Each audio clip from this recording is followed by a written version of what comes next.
오늘의 사회 이슈를 정원희 기자가 종합해드립니다. 오늘의 이슈 포커스 정원입니다. 추석 연휴 기간 인천국제공항 이용객이 역대 명절 연휴 중 최다를 기록한 것으로 나타났습니다. 인천국제공항공사는 추석 연휴 전날인 13일부터 18일까지 인천공항을 이용한 여행자 수가 97만여 명을 기록했다고 밝혔습니다. 특히 18일 하루에만 도착 여행객이 10만 9천여 명에 달해 2001년 개항 이후 하루 도착 여행객 수 최다 기록을 경신했습니다. 다른 공항 역시 상황은 비슷했습니다. 인천공항을 제외한 전국의 14개 공항을 이용한 여행객 수는 총 146만여 명을 기록했습니다. 롯데그룹 총수 신동빈 회장이 2천억 원대 횡령 배임 혐의로 검찰의 소환 조사를 받습니다. 서울중앙지검 롯데수사팀은 신 회장에게 특정 경제범죄 가중처벌법상 횡령 배임 혐의를 적용해 20일 피의자 신분으로 불러 조사할 계획입니다.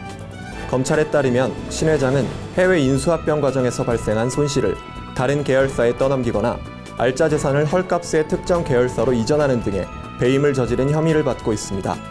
이번 소환은 검찰이 지난 6월 롯데 비리 수사에 착수한 지 3개월 만입니다. 최근 북한 함경북도 지역에 대형 홍수 피해가 발생한 데 대해 정부가 지원을 고려하고 있습니다. 통일부는 수해 지원과 관련 우선 피해 상황 등에 대한 객관적인 평가가 있어야 할 것이라며 긴급 구호성 인도 지원에 대해서는 피해 상황과 시급성, 필요성 등과 함께 북한 당국의 공식적인 요청을 종합적으로 고려하면서 검토해 나갈 사안이라고 본다고 말했습니다. 그러나 아직까지 북한 당국이 우리 정부 혹은 민간단체에 직접 수해 지원을 요청한 바는 없는 것으로 알려졌습니다. 우리나라 여성 근로자 10명 중 4명은 저임금에 시달리는 것으로 나타났습니다.